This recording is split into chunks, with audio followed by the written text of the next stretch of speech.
No compromise. உங்க சைடுலயும் எங்க சைடுலயும். GT Holidays, South India's #1 travel brand. 5க்கும் மேற்பட்ட நறுமணங்களில் நக்ஷத்ரா விளக்கேற்றும் எண்ணெய். ஐபிசி தமிழ் நேயர்களுக்கு வணக்கம். இன்றைய சிறப்பு நேர்காணலில் நம்மோடு இணைந்திருக்கிறார் பத்திரிகையாளர் சுவாமிநாதன் அவர்கள். வணக்கம். வணக்கம். விஜயனுடைய அந்த மக்கள் சந்திப்பை நீங்க பார்த்திருப்பீங்க. காஞ்சிபுரம் மாவட்டத்துல கிட்டத்தட்ட ஒரு 1500 2000 பேரை ஒரு உள்ளரங்க கூட்டத்துல சந்திச்சிருக்காரு. அவர் பேசின விஷயங்கள் விவாத பொருளா மாறி இருக்கு. அண்ணாவை தொடங்கி கரண்ட் மு.க. ஸ்டாலின் வரைக்கும் முதலமைச்சர் வரைக்கும் பேசியிருக்காரு. உங்களுடைய அப்சர்வேஷன் எப்படி இருக்கு? நடிகர் விஜய் அவர்களை பொறுத்த வரைக்குமே தொடர்ச்சியா அவருடைய பேச்சுகள் எல்லாமே அவருடைய தொண்டர்களை அல்லது ரசிகர்களை திருப்திப்படுத்துற விதமா தான் தொடர்ந்து அவருடைய உரை வடிவமைக்கப்பட்டு வருது. அது இன்னைக்கு நேற்று இல்ல. திருச்சியில அவர் முதல் பரப்புரை பயணத்தை தொடங்கின காலத்திலையும் சரி, அதற்கு முன்பு நடத்தின 2 மாநாடுகள்லையும் சரி, நீங்க பாத்தீங்கன்னா அது வெகு மக்களுக்கான உரையா அப்படிங்கறத கடந்து தன்னோட ரசிகர்கள், தன்னோட தொண்டர்கள் ஒரு ஹீரோ இமேஜ்ல தன்னை தக்க வைக்கிறதுக்கான ஒரு உரையாடலா தான் விஜய் அவர்களுடைய உரையாடல் தொடர்ந்து இருந்துட்டு இருந்துச்சு. நேற்றைய நிகழ்வுல நான் அதுல இருந்து கொஞ்சம் மாறுபட்டு என்ன பார்த்தேன்னா, தொடர்ச்சியா என்னை போன்ற பத்திரிகையாளர்கள், நம்மை போன்ற பத்திரிகையாளர்கள் நம்ம சொல்லுவோம், எல்லாருமே ஒரு விமர்சனங்களை விஜய் அவர்கள் மேல முன்வைத்து வந்தோம். அது என்னன்னா, எந்த ஊருக்காவது போறாருன்னா குறைந்தபட்சம் அந்த ஊரோட ஆளுமைகளை வண்டியில ஏற்றணும். ஒரு மாவட்ட செயலாளரோ யாரோ ஒருவர் அந்த பிரச்சார வண்டியில ஏற்றணும். ஏன்னா எடப்பாடி பழனிசாமி அவர்கள் அதை செய்யறாரு. மு.க. ஸ்டாலின் அவர்கள் போனா அவருடைய கார்ல பின் சீட்லயே அந்த மாவட்டத்தினுடைய அமைச்சர்களோ, முன்னாள் அமைச்சர்களோ, அது மாதிரி மாவட்ட செயலாளர்கள் தான் போறாங்க. அதெல்லாம் பாக்குறோம் நம்ம மாவட்டங்களுக்கு போகிறப்ப. பட் விஜய்க்கு அந்த இடம் மிஸ் ஆகுது. ஒரு அரசியல் மயமாகிறது அதுல ஒரு பெரிய தொய்வு இருக்கு அப்படிங்கிறத பார்த்தோம். ஆனா நேற்றைய நிகழ்வுல வரவேற்புரை சொன்னது காஞ்சிபுரம் மாவட்ட செயலாளருக்கு வாய்ப்பு கொடுத்து அவர் பேசினார். அப்ப இதெல்லாம் தான் ஒரு அடையாளப்படுத்துதல். அந்த அடையாள அரசியலுக்குள்ள தன்னோட தொண்டர்களை, நிர்வாகிகளை கொண்டு வரணும் அப்படிங்கிற ஒரு நகர்வு கரூர் சம்பவத்துக்கு பின்னாடி அவருக்கு தெரிஞ்சிருக்கு. ஏன்னா உள்ளூர் தலைவர்களோட வேல்யூ என்ன? ஒரு 2000 பேர் இந்த அமர்வு. அதுல நீங்க பாத்தீங்கன்னா 1600 பேர் பெண்கள் மட்டுமே இருந்திருக்காங்க. 400 பேர் தான் ஆண்கள் இருந்திருக்காங்க. இன்னைக்கு அரசியலே நீண்ட நெடிய போராட்டத்துக்கு பின்புதான் பெண்களுக்கு ஒரு 33% இடஒதுக்கீடு வந்திருக்கிற நேரத்துல விஜய் போன்ற ஒரு புதிய சக்தி திரட்டக்கூடிய கூட்டத்துல 2000 பேர் உள்ளமர்த்தப்படுகிறதுல ஒரு 1600 பேர் பெண்கள் என்கிறவரை ஆரோக்கியமான அவருடைய பேச்ச எப்படி பாக்குறோம் அப்படின்னா, அண்ணாவை பாராட்டுகிறார், அண்ணா பிறந்த மண் என்கிறார், திமுகவை கொள்கை இல்லாத கட்சிங்கிறார். திமுகவுக்கு கொள்கையை வகுத்து கொடுத்ததே அண்ணாதான். அப்ப நீங்க அந்த முரண்கள் இருக்கு. இந்த முரண்கள் எப்போ விஜய் அவர்களுக்கு தெரியும்னா, வியூக வகுப்பாளர்கள் எழுதி கொடுக்கிற கண்டென்ட, ஏன்னா இன்னைக்கு எல்லா அரசியல் கட்சி தலைவர்களுக்குமே யாரோ ஒரு பின்னாடி எழுதி கொடுக்கிறதா. அது விஜய்க்கு மட்டும் பொருந்தாது. மு.க. ஸ்டாலின் அவர்களுக்கும் பொருந்தும், எடப்பாடி பழனிசாமி அவர்களுக்கும் பொருந்தும். பட் அவர்கள் என்னன்னா நீண்ட நெடிய அரசியல் அனுபவத்தால தன் பேச வர்ற கருத்துக்களுக்கு அவங்க பொறுப்பாய்க்குவாங்க. அதனால அவர்களுக்கு தெரியும் அது என்ன வகையான நிலைப்பாடு இருக்குது, அது என்ன வகையான மாற்றங்களை தரணும். பட் அவர் பேசுறார், கொள்கையே இல்லை, உங்களுக்கு தான் கொள்கை இல்லை அப்படிங்கிறார். திமுகவை பார்த்து சொல்கிறார், உங்களுக்கு தான் கொள்கை இல்லை அப்படிங்கிறார். அதை அவர் அந்த இடத்துல என்ன சொல்ல விரும்பி இருக்காருன்னா, அண்ணாவுக்கு பின்பு வந்தவர்கள் அந்த கட்சி எப்படி சீரழிச்சிட்டாங்க அதை ஒரு இடத்துல சொன்னாலும் கூட திமுகவை கொள்கை இல்லாத கட்சி என்பது போல அவர் விமர்சிக்கிறார். இன்னைக்கு தாவேகாவினுடைய கொள்கைகளே பெரும்பாலும் திமுகவிடமிருந்து காப்பி பேஸ்ட் செய்யப்பட்டவைகளா தான் இருக்கும். அந்த மாதிரியான ஒரு உரையாடல். இன்னொன்று, அவர் ஆழமாக ஒரு கருத்தை விதைக்க விரும்புறார். அது அவருடைய தொண்டர்களுக்கும் சரி, தமிழக மக்களுக்கும் சரி, களம் 2 பேருக்கு இடையில தான் போட்டி. ஒன்று திமுக, இன்னொன்று தாவேகா என்பதாக அவர் நினைக்கிறார். பட் நான் களத்துல தமிழகம் முழுவதும் பயணித்த ஒரு ஜேர்னலிஸ்டா நான் தமிழ்நாடு முழுவதும் பயணித்திருக்கிறேன். தொடர்ந்து பயணித்துக் கொண்டுதான் இருக்கிறேன். களம் இன்னும் இருமுனை போட்டியாக எல்லாம் மாறல. களம் மும்முனை போட்டியை நோக்கி முன்னேறி இருக்கு. அதாவது திமுக, அதிமுக. விஜய் கொஞ்சம் கொஞ்சமா வளர்ந்துகிட்டு இருக்கிறார். விஜய்க்கான ஒரு மாற்று என்கிற ஒரு ஓட் பேங்க். விஜய் ஒரு புதிய முகம், ஒரு நடிகர், ஒரு பிரம்மாண்டமா சூப்பர் ஸ்டார் நாற்காலி போன்று இன்னைக்கு இருக்கக்கூடியவர். அவ்வளவு பெரிய நடிகர். தன்னுடைய திரைக்கரியர்ல அவருடைய குரலே சொல்றதா இருந்தா திரைக்கரியரோட உச்சத்தை விட்டு வந்தவர். உண்மையிலேயே ஒரு மக்களுக்கு நல்லது செய்யதான் வந்திருப்பாரு என்பதாக 45 வயது வரைக்கும் ஒத்துட்டவங்க. நான் சொல்றது ஜென்சி தலைமுறையை மட்டும் சொல்லல. 20-25 வயசு மட்டும் இல்ல, ஒரு 45 வயது வரை விஜய் ஆதரிக்கக்கூடியவர்கள் நான் பார்த்தேன் தமிழக பல்வேறு பகுதிகளில். இதெல்லாம் சேர்ந்து களத்தை மும்முனை போட்டியா வேண்டுமானால் மாற்றலாம். பட் விஜய் அதுல ஓவர் கிளைம் எடுத்துக்கிறார். இருமுனை போட்டிதான், அதிமுக ஆட்டத்திலே இல்ல, இது எல்லாமே அவர் புரிதலோட பேசுகிறாரா? அவருக்கு அப்படியே புரிதலோடு பேசினாலும் கூட அவர் விரும்புகிறார். அது அவருக்கு லாபம்.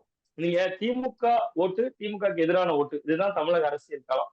1967ல அண்ணா அவர்கள் ஆட்சிக்கு வந்த நாள்ல இருந்து திமுகவுக்கு எதிராகத்தான பல இயக்கங்கள் உருவாயிருக்கு. அது அதிமுகவா இருக்கலாம், ஒரு காலகட்டத்துல தேமுதிகவா இருக்கலாம். எல்லாமே பல காலகட்டங்கள்ல உருவான இயக்கங்களும் மாறி மாறி எதிர்த்து திமுகவை அந்த கொள்கைகளை தான் எதிர்த்து வந்திருக்காங்க. சோ அப்ப விஜய் அவர்கள் என்ன நினைக்கிறாங்கன்னா, நம்ம திமுகவை எதிர்த்தால் போதும், அதிமுகவுக்குள்ள இருக்கக்கூடிய ஓட் பேங்கை கூட நம்மளால உடைச்சு தன் பக்கம் ஈர்க்க முடியும் அப்படின்னு நம்புறாரு. அந்த நம்பிக்கை தான் அதுல வெளிப்பட்டுச்சு. பட் இதனால் வரை விஜய் அவர்கள் பேசின உரைகள்ல நேற்றைய உரை ஒரு நல்ல உரை தான். அதுல ரொம்ப முக்கியமான ஏன் நல்ல உரைன்னு சொல்லணும்னா, உள்ளூர் பிரச்சனைகளை ரொம்ப நேர்த்தியா சொன்னார். அந்த மக்கள் கனெக்ட் ஆனாங்க, நம்மளால பார்க்க முடிஞ்சு, கை தட்டினாங்க, அந்த இடத்துல ஆரவாரம் செஞ்சாங்க. அந்த காஞ்சிபுரத்துல போயிருந்து அந்த மண்ணில் இருந்து அந்த மக்களுக்கான பிரச்சனையை பேசுறப்ப அதுக்கு அதை அட்ரஸ் பண்றப்ப அதுக்கான ஒரு வேல்யூஸ் கிடைச்சது விஜய் நேத்து உணர்ந்து. நேற்றைய ஸ்பீச்சுங்கிறது ஒரு பெட்டர்மெண்டான ஒரு ஸ்பீச்சா இருந்தது கடந்த கால நிகழ்வின் போது அப்படின்னு நீங்க சொல்றீங்க. ஆனா பல குறைகள் வந்து பார்க்கப்பட்டது. நேற்று அந்த இடத்துக்கு வரும்போது நிறைய மக்களா இருக்கட்டும், அந்த ரசிகர்களாகட்டும், ஆஸ் யூசுவல் ஒரு வண்டி பின்னாடியே வந்து வர்ற காட்சிகள் நம்ம பார்த்தோம். விஜய வந்து வர வேண்டாம்னு சொல்லி சொன்னாரு அப்படின்னு சொல்லி ஒரு பெண்மணியை சொல்றதை நம்ம பார்த்தோம். அதே நேரத்துல அந்த உள்ளரங்க கூட்டத்துல கிட்டத்தட்ட வந்து ஒரு 40 நிமிஷத்துக்குள்ள அந்த நிகழ்வே முடிவடைஞ்சதையும் நம்ம பார்க்கிறோம். அங்க ஒரு 4, 5 பேரை வந்து இவரு கூப்பிட்டு வச்சு பேசியிருக்கணும் அப்படின்னும் வந்து சில குறைகள்லாம் வந்து ஆங்காங்கே வந்து சொல்றதையும் நம்ம பார்த்தோம். மக்கள் சந்திப்புன்னு சொல்லிட்டு இவர் மட்டுமே வந்து பேசிட்டு போறாரு அப்படிங்கிற ஒரு விஷயங்களையும் வந்து கருத்துக்களும் நிலவரத்தையும் பார்க்கிறோம். இதெல்லாம் வந்து அவரு கவனத்தில் கொள்வார்னு நினைக்கிறீங்க வருங்காலத்துல? இல்ல, நிச்சயமா அவர் வந்து இது வந்து ஒரு அரசியல் மயப்பட்ட கூட்டம் கிடையாது. முதல்ல தாவேகா இங்க பிரச்சனையே எங்க இருந்து தொடங்குதுன்னா, தனிநபர் துதிபாடுகிற இயக்கம் தான் தமிழக வெற்றி கழகத்தை பொறுத்தவரை. விஜய் என்கிற ஒரு முகம் தான். அதனாலதான் அவரே சொல்றாரு, தமிழகம் முழுவதும் 234 தொகுதியிலே நானே போட்டிடுறேன். மதுரை கிழக்கு விஜய், மதுரை தெற்கு விஜய் அப்படின்னு சொல்ற மாதிரி அவரை பொறுத்த வரைக்கும் என்னன்னா, விஜய் என்கிற ஒரு முகத்துக்கு தான் ஓட்டு. நீங்க சொல்ற மாதிரி அரசியல் கட்சிகள்ல மக்களை திரட்டி மக்கள் சந்திப்பு, மக்களோட கலந்துரையாடல் எடப்பாடி பழனிசாமி அவர்கள் பண்றாரு. தொடர்ச்சியா அவர் போறாரு. போகின்ற ஊர்கள்லாம் விவசாயிகளை கூப்பிட்டு பேசுறாரு, தொழில் முனைவோர்கள் கூப்பிட்டு பேசுறாரு, இளைஞர்களை கூப்பிட்டு பேசுறாரு. நான் திருநெல்வேலி தென்காசி மாவட்டத்துல பாத்தீங்கன்னா மாற்றுத்திறனாளிகள் அழைத்து பேசினாரு. எங்கள் எடப்பாடி மாற்றுத்திறனாளிகள் அவரை பாராட்டி பாட்டெல்லாம் பண்ணாங்க. பட் இதெல்லாம் ஓட்டா மாறுமா? நீங்க மக்களை சந்திக்கிறாரு, மக்கள்கிட்ட அவரை பேசணும், மக்களோட உரையாடணும், எல்லாமே ஓகே தான். பட் விஜய் 4 பேர்த்த மட்டும் பேசினாருங்க. நாங்க 2000 பேர் உள்ள இருந்தோம், விஜய்கிட்ட எங்கள்கிட்ட பேச முடியல, அதுல முண்டி அடிப்பாங்க மக்கள். தளபதிட்ட நான் பேசணும், அண்ணன்ட்ட நான் பேசணும், அன்னை கிட்ட. இது எல்லாமே நீங்க வந்து ஒரு திராவிட கட்சியில திமுகவோ அண்ணா திமுகவோ ரசிக மனநிலை கொண்ட கட்சி இல்ல. அது ஏதோ ஒரு வகையில ஒரு அரசியல் மையப்பட்ட கூட்டம். அங்க அது சாத்தியப்படும். நீங்க விஜய் போன்ற ஒரு நடிகர் ஒரு உள்ளரங்கத்துக்குள்ளாகவே இருந்தாலும் 2000 பேர் மட்டுமே இருந்தாலும் அதுல 4 பேர்த்த பேசுறது அப்படிங்கிறது வந்து அவருக்கே நெகட்டிவா முடியாது. நீங்க அதை வந்து நம்ம அரசியலாக நம்ம பார்க்கிற பொழுது அவர் அதெல்லாம் செய்ய வேண்டிய தேவை இருக்கு. பட் அதுவேதான் அவருக்கு எதிராக மாறுவதற்கான வாய்ப்பும் இருக்கு. அதனாலதான் அவங்க அது வந்து ஒரு ஒரு வியூக வகுப்பாளர்களின் கட்சி அது. அதனால அவங்க ரொம்ப கொஞ்சம் அந்த மாதிரி விஷயங்களா லாபகமா கையாளுறாங்கன்னு தான் நான் இன்னைக்கு வந்த 2000 பேருக்கு திருப்தி தானே, விஜய பார்த்துட்டோம் அப்படின்னு போறாங்க. விஜய பார்க்க 2000 பேர் வந்தவங்க 40 பேர்த்த விஜய பேசிட்டார், தலைவர்கிட்ட என்னால பேச முடியலைங்கன்னு ஒரு 1940 பேர் அதிருப்தியா போறதுக்கும் 2000 பேரும் பார்த்துட்டோம்னு திருப்தியா போறதுக்கு வித்தியாசம் இருக்குல்ல. அந்த இடத்தான் அவரு கையாளுறாரு அப்படின்னா. அதே மாதிரி நேத்து அவர் பேசும்போது வந்து பாத்தீங்கன்னா பாஜகவையும் அதிமுகவையும் குற்றமே சுமத்தல, என்னமோ இந்த 2 கட்சிகள் வந்து ஊழலே பண்ணலையா அப்படிங்கிற வாதங்களை வந்து இப்போ திமுகவினர் வைக்கிறாங்க. டிகேஎஸ் இளங்கோவன் வந்து இது தொடர்பான விமர்சனங்களையும் வச்சதையும் நீங்க பார்த்திருப்பீங்க. தொடர்ந்து வந்து இந்த மாதிரியான விமர்சனங்கள் அவர் மீது வந்துட்டே இருக்கு. ஏன் வந்து அதிமுக சம்பந்தப்பட்ட விஷயங்கள்லயோ பாஜக சம்பந்தப்பட்ட விஷயங்கள்லயோ திமுகவுக்கு கொடுக்கக்கூடிய அந்த முக்கியத்துவம், எதிர்ப்பு மனநிலை வந்து ஏன் இந்த 2 பக்கம் வரமாட்டேங்குது? இல்ல, இது ரொம்ப ஒரு நுட்பமான ஒரு அரசியல் விஜய் அவர்கள் பண்றது. இதுல என்ன அப்படின்னு நீங்க பாத்தீங்கன்னா, இன்னைக்கு பாஜக பாஜக மத்தியில ஆளுங்கட்சியா இருக்காங்க. அதிமுக இன்னைக்கு ஏற்கனவே தன்னை எந்த அளவுக்கு சேதமாக வேண்டுமோ அந்த அளவுக்கு சேதமாகிவிட்ட ஒரு இயக்கம். நீங்க பாத்தீங்கன்னா கிட்டத்தட்ட 40-44% பாராளுமன்ற தேர்தலில் விஜய் ஜெயலலிதா அவர்களால மோடியா லேடியான்னு கேட்டு வாங்கின ஒரு கட்சி. அந்த கட்சி விஜய் ஜெயலலிதா அவர்களுடைய மறைவுக்கு பின்பு ஆக்சுவலா அண்ணா திராவிட முன்னேற்ற கழகத்தோட ஓட் பேங்கே யாருன்னு பாத்தீங்கன்னா மகளிர் தான். விஜய் ஜெயலலிதா அவர்கள் ஒரு கட்சியினுடைய பொதுச் செயலாளர் என்கிற முறையிலும் முதல்வரா ஒரு பெண் இருக்காங்கிற முறையிலும் பெண்கள் எல்லாரும் பெரும்பான்மையை ஆதரிச்சது விஜய் ஜெயலலிதா அவர்கள் தான். அதனாலதான் உங்களுக்கு பாத்தீங்கன்னா அதிமுக பெண்ல மிக்சி, கிரைண்டர், மின்விசிறி, தாலிக்கு தங்கம், மானிய விலை ஸ்கூட்டர், இது போன்ற பல ஸ்கீம்ஸ்கள் உங்களுக்கு நம்ம அதிமுக சொல்லிட்டு பாஜக வரேன். இது எல்லாமே உங்களுக்கு வந்து அதிமுக வந்து மகளிரை குறி வச்சுதான் பண்ணினாங்க. அப்பதான் கலைஞர் அவர்களுடைய மறைவுக்கு பின்பு மு.க.ஸ்டாலின் அவர்கள் ஒரு விஷயம் உள்வாங்குறாரு. பெண்களை நம்ம பக்கம் ஈர்த்துட்டா நம்மளால வந்து ஒரு பெரிய அளவுல ஜொலிக்க முடியும்னா இந்த ஆட்சியில பாத்தீங்கன்னா நீங்க அப்படியே விடியல் பயணமா சொல்லலாம், பஸ்ல பேருந்துகள்ல கட்டணம் இல்லாத ஒரு பயணத்தை சொல்லலாம், மகளிருக்கு கொடுக்கக்கூடிய 1000 ரூபாய் சொல்லலாம். 1,10,00,000 பெண்கள் கொடுக்குறாங்க. அடுத்த டிசம்பர் மாசம் 15ஆம் தேதி கடையில 50 லட்சம் பேருக்கு கூடுதலா கிடைக்கிறதுக்கான வாய்ப்பு இருக்கு. உங்களுடன் ஸ்டாலின் முகாம்ல மனுக்கள் வாங்குறாங்க. சோ அப்ப பெண்கள் ஓட்டு அதிமுக திமுக இது 2க்குள்ளதான் சுத்திட்டு இருக்கு. இப்ப விஜய் என்னன்னா என்ன ஒரு நிலைப்பாடு என்னன்னா, நேற்று நான் சொன்னேன் அதான் கூட்டத்துல 2000 பெண்கள் 2000 மக்கள் கலந்து கொண்ட ஒரு நிகழ்ச்சியில 1600 பேர் பெண்களை நேற்று உள்ள இருந்திருக்காங்க. இந்த 1600 பேரும் மகளிருக்கு 1000 ரூபாய் வாங்குறவங்களதான் இருப்பாங்க. ம். நம்ம தனியா அழைத்து அவர்கள்ட்ட பேசினா கவர்மெண்டோட ஸ்கீம்ஸ் எல்லாம் கிடைக்குதான்னா, ஏன்னா 1,10,00,000 பெண்களுக்கு கிடைக்கிறப்ப விஜய்க்கு போன அந்த 2000 பேர்களுக்கு மட்டும் கிடைக்காம இருக்காது, அவர்களும் பயனாளிகளா தான் இருப்பாங்க. அப்ப அவர் என்ன நினைக்கிறாருன்னா, அதிமுகவை இப்ப அவர் திட்டுறாரே வச்சுக்கோங்க. ம். ஜெயலலிதா ஒரு ஊழல்வாதி, அண்ணாமலை பேசினார். அண்ணாமலையே சொல்லியிருக்காரு. அவர் டைம்ஸ் ஆஃப் இந்தியா நாளிதழ்ல அந்த கூட்டணியே முறிகிற அளவுக்கு அவர் பேசுகிற பொழுது, ஊழல் செய்தவங்க தானே, அவங்க தண்டனை பெற்ற குற்றவாளி தானே அண்ணாமலை எல்லாம் பேசியிருந்தார். அது போன்ற ஒரு அரசியலை கையில் எடுக்கிறார். நீங்க திமுக ஊழல் கட்சி சொல்லலாம். அதிமுக தண்டனையே வாங்குகின்ற அளவுக்கு ஒரு ஊழல் செய்த கட்சி என்று நிரூபிக்கப்பட்ட ஒரு இயக்கமா ம். இருக்கு. அப்ப இதை அவர் பேசினார்னு வச்சுக்கோங்களேன், அவர் எடுக்க விரும்புறது திமுக எதிரான ஓட்டுகளை. அப்ப ம். அதிமுகக்குள்ள இருக்கிற ஒருத்தர் என்ன நினைப்பாருன்னா, ஓ ம். இவர் ஜெயலலிதாவே அம்மாவையே இவர் பேசிட்டாரு, இவருக்கு போய் நம்ம எதுக்கு ஓட்டு போடணும், இரட்டை இலக்கே வீரியமா போட்டுருவோம், ஜெயிச்சாலும் தோத்தாலும் பரவாயில்ல, இரட்டை இலக்கே போடுவோம் போய் போடுறதுக்கான வாய்ப்பு இருக்கு. இன்னொன்னு பாஜக அட்டாக். பாஜகவே தேவையான விஷயங்கள்ல அது ஒரு சிஐஏவா இருக்கலாம், அல்லது ஒரு எஸ்ஐஆரா இருக்கலாம். எஸ்ஐஆரை கண்டிக்கிறார். பட் ஏன் பாஜகவுக்கு எதிராக ஒவ்வொரு மேடையிலையும் பேச மாட்டாங்கன்னா, இன்னைக்கு இந்துத்துவம் என்கிறது இளைஞர்கள் மத்தியில அதிகமான அளவுக்கு முன்பை விட பாய்ச்சப்பட்டிருக்கு. நீங்க தென் ம். மாவட்டங்கள்ல, வட மாவட்டங்கள்லயோ, நீங்க சென்னை போன்ற மண்டலங்கள்லயோ இதை பார்க்க முடியாது. பட் தென் மாவட்டங்கள்ல நான் சொல்றது கன்னியாகுமரி, திருநெல்வேலி, தூத்துக்குடி, தென்காசி மாதிரியான ஊர்கள்ல முன்பை விட பாஜக வளர்ந்துருக்கு. அங்க இருக்கிற இளைஞர்கள் ஓட்டு இவருக்கு வேணும்னு நினைக்கிறார். நீங்க பாஜகவை திட்டுறீங்க, பாஜகவை விமர்சிக்கிறீங்க, மோடியை 4 கூட்டங்களை திட்டுறீங்கன்னு வச்சுக்கோங்களேன். பாஜகவினுடைய இளைஞர்கள், அங்க இருக்கக்கூடிய இளைஞர்கள், இப்ப அண்ணாமலையை ஓரங்கட்டிய பின்பு, அண்ணாமலையால் ஈர்க்கப்பட்டு பாஜகவுக்குள்ள வந்த இளைஞர்கள், இந்த இளைஞர்களுக்கெல்லாம் ஒரு வடிகாலா தான் இருப்போம்னு விஜய் நம்புறாரு. அவங்க ஓட்டு போடுறாங்க போடல அது இன்னொரு விஷயம். அப்ப ஏன் திமுக மட்டும் திட்டுறாரு? ஒரு கேள்வி வருது. திமுக இருந்த கொள்கைகளே எடுத்துட்டாரு. அப்போ கவனமா வந்து திமுக அவர் கையாளுறாரு அப்படின்னு நம்ம புரிஞ்சுக்கலாமா? அதாவது இவங்க 2 பேரையும் வந்து எந்த நிச்சயமா அளவுக்கு முக்கியத்துவம் குடுத்து நம்ம விமர்சிக்கணுமோ, அந்த அளவுக்கு மட்டும் விமர்சிச்சா போதும். நம்மளுடைய டார்கெட் திமுக தான் அப்படிங்கிறத ரொம்ப கவனமா தான் கையாளுறாரு. நிச்சயமா அவர் அதாவது நீங்க வந்து பார்க்கலாம். 1967 தமிழ்நாட்டுல திராவிட முன்னேற்ற கழகம் ஆட்சிக்கு வந்த நாள்ல இருந்து திமுகவுக்கும் ஏதோ ஒரு இயக்கத்துக்கு தானே போட்டி இருக்கு. ம். திமுக வெர்சஸ் அதிமுகன்னு இருக்கு. அது அது ஒரு காலகட்டத்துல காங்கிரஸ் வெர்சஸ் திமுக இருந்துச்சு. அதுக்கு பின்பு திமுக வெர்சஸ் அதிமுக வருது. தேமுதிக போன்ற புதிய கட்சிகள் வருகிற பொழுது கூட அது ஒரு கட்டத்துல அதிமுகவோட சங்கமித்து திமுக வெர்சஸ் அதிமுக தான் மாறுது. ம். அப்ப அவர் என்ன நினைக்கிறாருன்னா, தமிழ்நாட்டுல திமுகவுக்கு எதிரான ஓட்டுகள். ம். நீங்க அதனாலதான் அவர் திமுக கொள்கைகளே எடுத்துட்டாரு. பிறப்புக்கும் எல்லா உயிருக்கும், சமத்துவம், சமூக நீதி, இது எல்லாமே திமுகவோட கொள்கை தானே. இவர் இன்னைக்கு சொல்றாரு, அதெல்லாம் செஞ்சு காட்டின இயக்கம் தானே திமுக.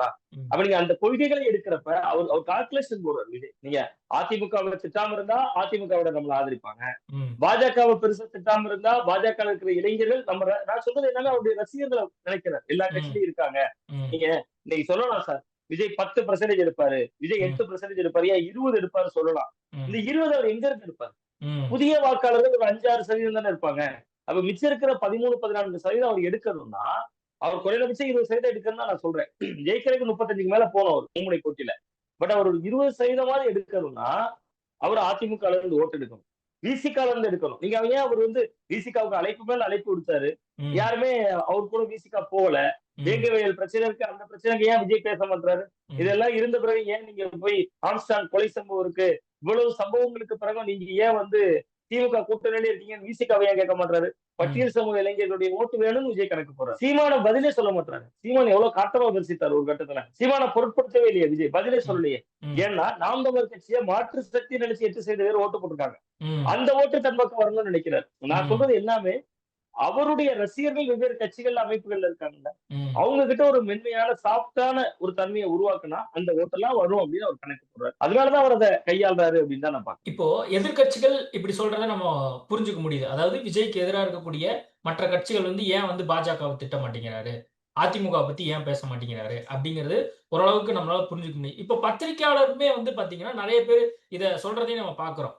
ஏன் வந்து பேச மாட்டேங்கிறாரு அப்படின்னு சொல்லி. அப்போ இதனுடைய ஒரு அடுத்த கட்ட நகர்வு என்னவா இருக்கும்னு நம்மலாம் நினைச்சு வச்சிருக்கோம். இல்ல நிச்சயமாக வந்து அவர் வந்து ஜனவரி வரைக்குமே கூட பேச மாட்டார். பாஜகவையோ அதிமுகவையோ பெரிதாக விமர்சிக்க மாட்டாரு.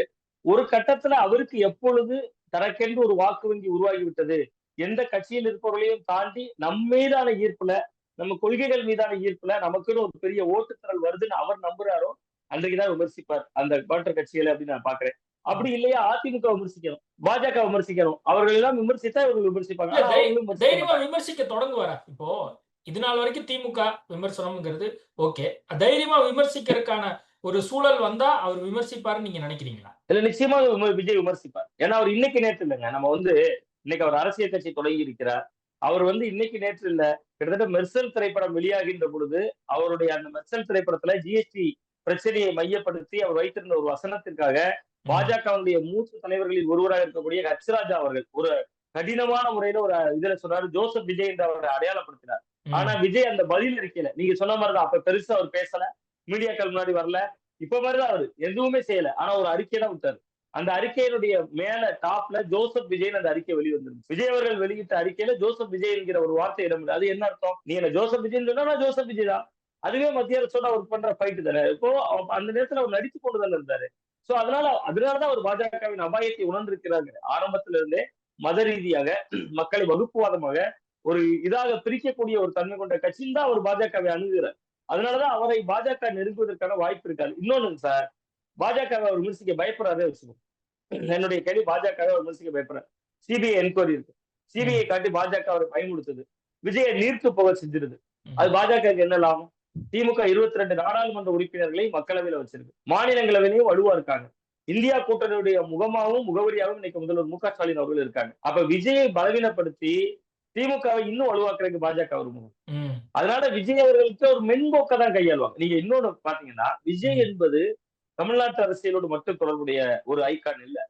பாண்டிச்சேரியில எதிரொலிக்கும், நீங்க எந்த பக்கம் பாத்தீங்கன்னா கேரளால எதிரொலிக்கும். நான் அதை தாண்டி ஆந்திரா கர்நாடகால போல, கேரளால கடுமையான அளவுக்கு விஜய் ஃபேன்ஸ் இருக்காங்க. விஜய் திரைப்படம் வெளியாகின்ற அளவுக்கு மம்முட்டி மோகன்லால் படம் கூட கடந்த 6-7 ஆண்டுகளாக வெளியானது இல்லை. அப்படி வெளியாச்சுதான் ஜில்லா மாதிரி 2 பேரும் சேர்ந்து நடிச்ச படமா இருக்கும். சோ அப்ப அது என்ன நினைக்கிறாங்கன்னா, இன்னைக்கு பாஜக இவர் மேல போய் நம்ம கை வச்சு ஒரு பாஜகவை ரொம்ப கடுமையா விமர்சிக்க ஆரம்பிச்சுட்டாருன்னா, அது அப்படியே அடுத்த தலைமுறை இளைஞர்கள்ட்ட பாஜக வெறுப்பா மாறிடும் அப்படிங்கிற மாதிரியான சில யூகங்கள் அவர்களும் வச்சிருக்காங்க.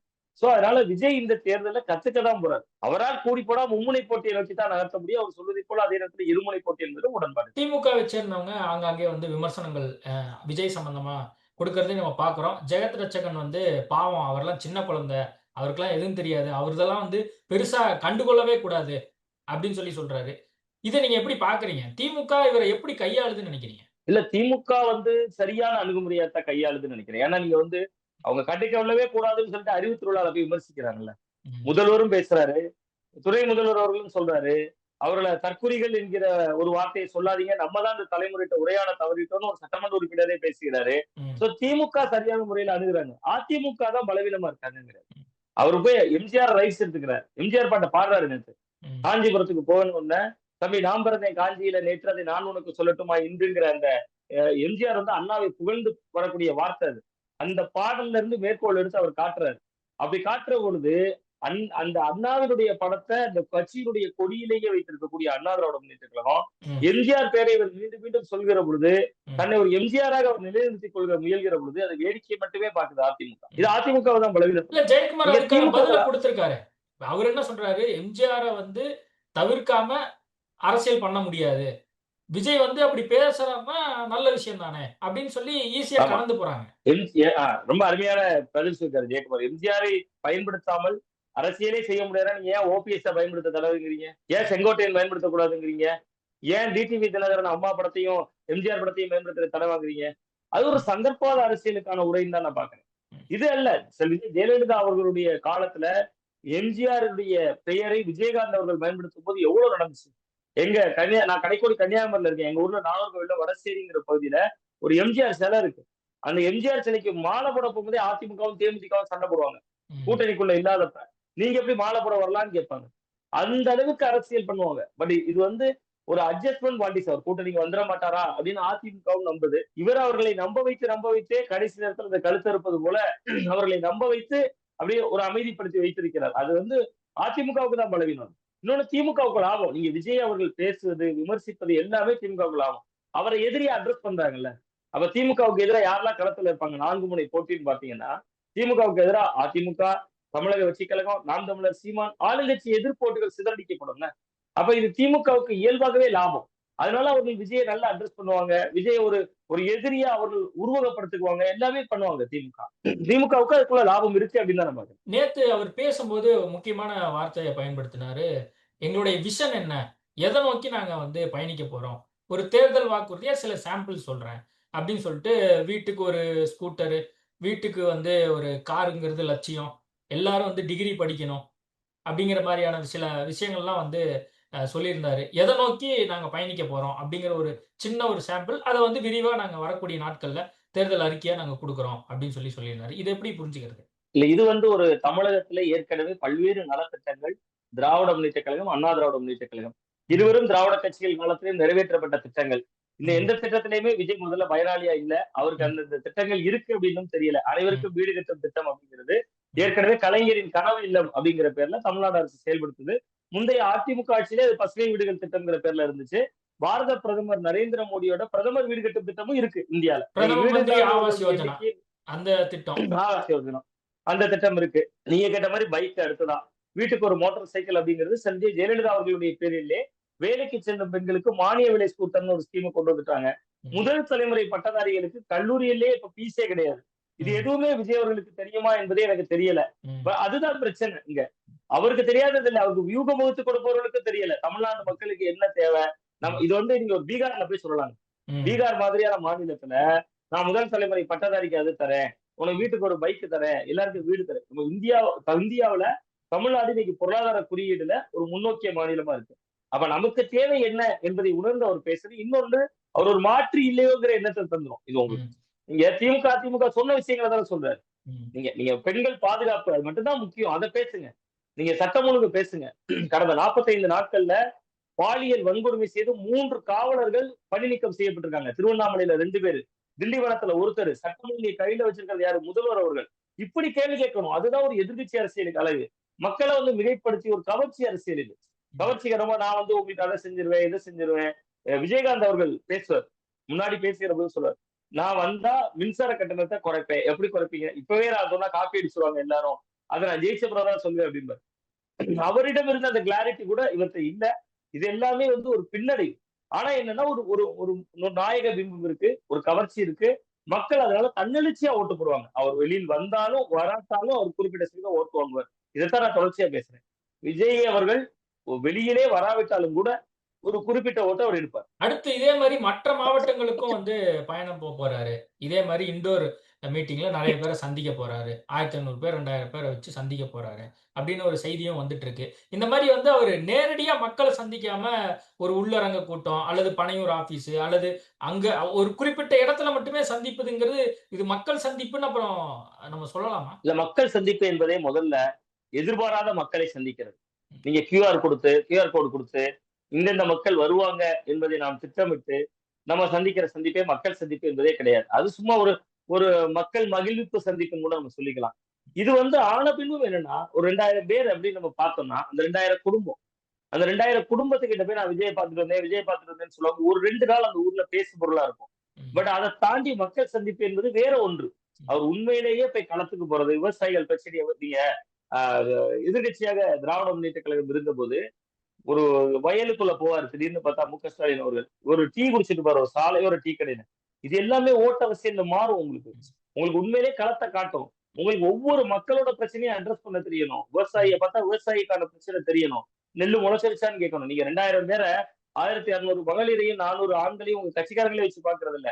அதுல 10 விவசாயி இருக்கணும், 10 மாற்றுத்திறனாளி இருக்கணும். மாற்றுத்திறனாளி எழுப்பி உனக்கு சரியான நேரத்துல பென்ஷன் வருதான்னு கேட்கணும். ஒரு விவசாயிட்ட எழுப்பி நெல் கொள்முதல் பிரச்சனை எல்லாம் தீர்ந்துருச்சா அப்படி பேசணும். அதுதான் வந்து ஒரு லீடர்ஷிப்பா அவரை உயர்த்தும். பட் அவர் வந்து லீடர்ஷிப்புக்கு தன்னை உயர்த்திக்கல. பட் அதே நேரத்துல அவர் லீடரா ஏத்துக்கிட்டாங்க மக்கள். இது வந்து ஒரு அரசியல் வினோதம், அது எல்லாருக்கும் அமைஞ்சிடாது. ஆளாலும் பெரிதாக உழைத்து கடினமா பாடுபட்டு ஒரு லெவல் அடைவாங்க. பட் இவருக்கு இருக்கக்கூடிய அந்த நாயக பிம்பம் அவரை எளிதா கொண்டு போய் சேர்க்கிறது. ஜெயலலிதா கருணாநிதி போன்ற ஆளுமைகள் இல்லாததும் அதுக்கு காரணமாகும். ஓகே, நம்ம நிறைய விஷயங்கள் குறித்து பேசியிருக்கோம். வரக்கூடிய நாட்கள் இன்னும் டீட்டெயிலா விஜயனுடைய அரசியல் நகர்வுகள் குறித்து நம்ம பேசுவோம். நேர்காணல் கொடுத்ததுக்கு மிக்க நன்றி. நன்றி. No compromise.